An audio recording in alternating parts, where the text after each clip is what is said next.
来看东山会第5当前指控中国广播公司是国民党的附属组织，法院嘛认定对定中共77亿外，也毋过中共不服，搁再上诉。台北行政高等法院暂时判决了，是判中共胜诉。另外，东山会向国民党股东部对定11亿外，法院经审了后嘛判国民党胜诉。也毋过东山会是强调讲，因会搁上诉。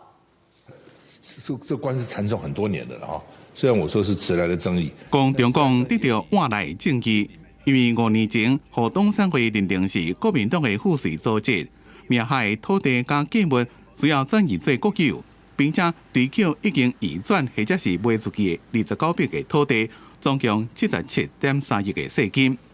中共不服提行政诉讼，台北高等行政法院伫咧2日判中共胜诉。 就是一个100%的纯粹的商业广播电台，所以硬说我们是附属组织，其实对我来讲哦，对中国来讲，它是一个侮辱。报告显指出，国民党党营事业华夏公司持有的中共96%的股权，在2005年就已经全部拢过户予非党营事业的盈利公司，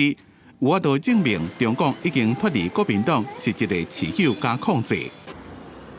另外，东山会认定，这嘛是中研发基金会国民党及中央党部原本是国民党不当取得的财产，爱追缴11亿外。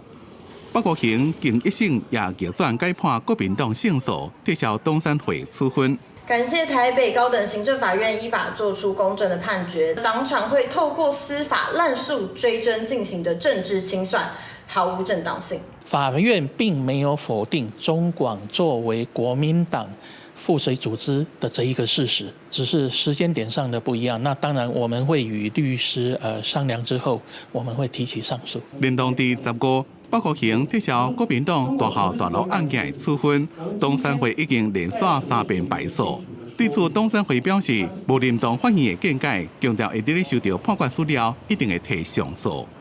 记者综合报道。